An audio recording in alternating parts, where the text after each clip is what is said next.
Ce matin, je regardais le journal de Michel Brosseau.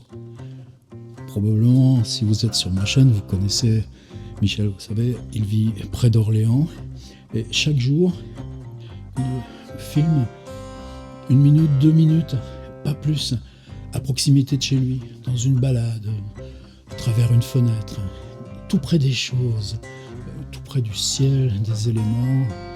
Et puis, il y a une voix off qui vient, qui est parfois, là, cette semaine, un extrait de Guy Debord, ou simplement quelque chose qui tient aux événements, à ce qu'il a fait, à ce qu'il a vu, entendu, ou à ses lectures. Mais toujours aussi une réflexion sur écrire, et une réflexion sur pourquoi il filme, comment il filme, qu'est-ce qu'il filme.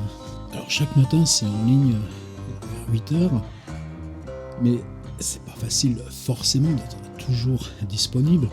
En plus, c'est très court. Alors, Michel propose chaque dimanche une compilation de l'ensemble des 6 vidéos quotidiennes. Et là, on s'installe pour 8 minutes.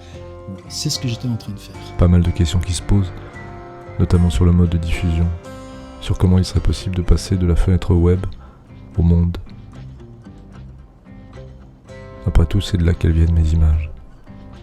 Du monde. Au moins en partie. Après tout, c'est de là que les images viennent. Et puis un silence. Et là, il ajoute du monde, au moins en partie. Et là, ça m'a mis dans une sorte de bascule qui est précisément ce pourquoi on est ici avec nos outils YouTube. D'où viennent les images? Est-ce que le monde est image par lui-même? C'est des choses moi, qui me reprennent. Par exemple, pas en ville. La ville est toujours productrice elle-même d'images. Mais vous marchez au long de la mer. Vous gambergez. La mer, dans la nuit, va continuer son ressassement. Elle continuera quand vous serez reparti. Est-ce que la mer, marcher au long de la mer, est image en soi, même si vous, devant la vague, dans cette plénitude qui est aussi le sens, ce sentiment présent des forces, vous pouvez faire image, vous pouvez transmettre image. Le monde est image parce que on est volonté de le constituer comme image et plus de le publier en tant qu'image, d'en faire représentation. Et ce jeu de la représentation, comment dans ce préacquis qui vous met devant le monde, comment vous l'interprétez, comment ces images nous déstabilisent, nous décalent, comment elles interrogent ce préacquis d'un état latent du monde, là où l'image rend actif notre rapport au monde. Et dans ce glissement, justement parce qu'il y a ces livres autour, est-ce que ces livres sont dépourvus d'image monde? Non, parce que la façon dont la littérature s'est lestée d'image monde, c'est bien plus ancien que l'émergence même du cinéma, même si l'écriture a commencé par l'image, les sacrifices de foie et de viscères, l'empreinte du sceau qui permet d'exercer un pouvoir à distance. L'image a précédé l'inscription de l'écriture. L'écriture, c'est d'abord faite reproduction d'images, et puis ensuite, c'est ce fabuleux texte de Calvino, où par l'outil, point-trait du roseau taillé en oblique, la vitesse fait passer l'écriture d'iconique à syllabique. Alors évidemment, c'est pas toutes ces choses-là que mettait en mouvement, en branle, selon le mot de Montaigne, la réflexion de Michel Brosseau. Je la comprends parfaitement, d'autant plus que sur YouTube, nous, c'est très discret ce qu'on fait, c'est très à la marge. C'est dans la même discrétion que l'écriture, alors que le monde des images est massif, violent, rapide, et cette discrétion, cet état de marge, comment on peut arriver à le partager plus? C'est pas une injonction, le partage. On peut se sentir même dans un sentiment de communauté d'autant plus fort. En tout cas, c'est le cas avec Michel Brosseau et quelques-uns de cette petite galaxie, que justement, on est peu nombreux à accueillir ces contenus, les remâcher, les méditer, et comment ça nous change quand nous, on sort nous-mêmes à la rencontre du monde. La démarche méditative, la proximité de Michel Brosseau dans ces images, c'est que si j'emporte mon appareil à l'extérieur, c'est pas selon ce rythme, selon cette proximité que je vais, moi, travailler. Ça m'interroge en profondeur, puisque est-ce que je dispose précisément de cette vision du monde? Est-ce que justement, cette façon de travailler le monde, elle ne surgit pas précisément soit parce que je l'écris, soit parce que je la filme? Est-ce que je filme quelque chose qui existe, ou est-ce que je filme mon sentiment par rapport à ce qui existe pour faire émerger cette tension, rendre extérieure, mais justement rendre image cette tension qui me permettra de faire du monde action. Alors je comprends aussi que dans la réflexion de Michel Brosseau, il y avait aussi comment ces images, on peut les renvoyer directement.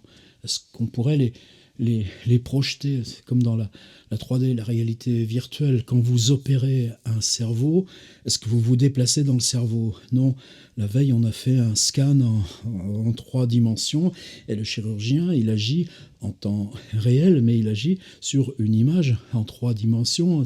Alors évidemment, tout ça, c'est des choses qu'on connaît dès lors qu'on filme et qu'on agit, mais est-ce que notre démarche de capter le monde, de l'inclure là dans journal, dans réflexion, et d'en faire ce partage d'ami à ami, comme de main à la main, ça suffit? Non.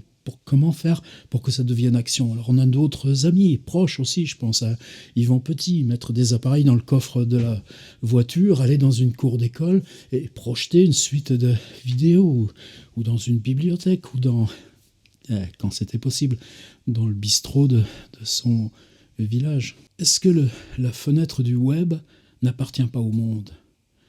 Il suffit de se promener, la fenêtre du web accompagne tout ce qu'on voit dans le métro, dans le train, dans le moindre moment d'attente, à la caisse du supermarché.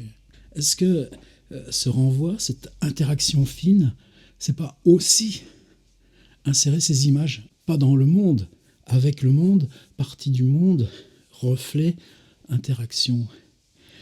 Cette intimité, je crois que moi, c'est ce qui me fonde à faire des vidéos.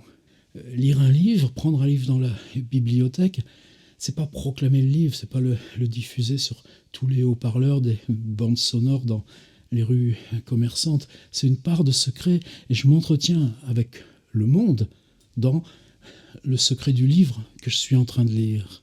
Et justement, 4 fois de suite, il y a une dizaine d'années, il y a eu travaillé pour Arte, vous savez, ce petit truc qui s'appelait La Lucarne, de minuit à 1h du matin, dans la nuit du samedi au dimanche, et c'est là qu'on a fait Paysage Faire. J'en suis hyper fier, mais un espace s'ouvre où on peut être libre et qu'on ne dépend plus de choix éditoriaux, de chaînes ou de médias, ou de toutes ces choses envahissantes et consensuelles, précisément parce que cette petite fenêtre qui est le rapport de chacun à sa machine, à ses amitiés, on peut y insérer ce qui décale la voix du monde, la voix de Michel Brosseau, prononçant une généralité du monde, alors même qu'il ne considère que ce détail devant lui d'une voie ferrée abandonnée et un boulon rouillé sur une traverse, ou un reflet sur le fleuve. Alors, c'est la question que je renvoie à Brosseau. Renvoyer les images au monde, après tout, elles en viennent. Et son silence, du monde, au moins en partie. Je crois qu'on se rejoint dans le en partie. Mais dans ce silence, tu mettais quoi, Michel Brosseau?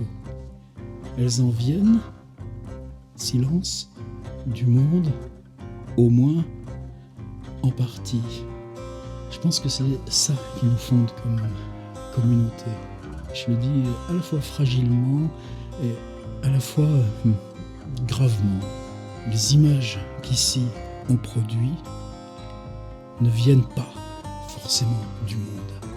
Elles viennent de notre intranquillité au monde, où organiquement, dans cette même fibre de l'intranquillité, dans notre volonté du monde encore, de communauté encore. Et c'est cette distinction qu'il nous faut interroger.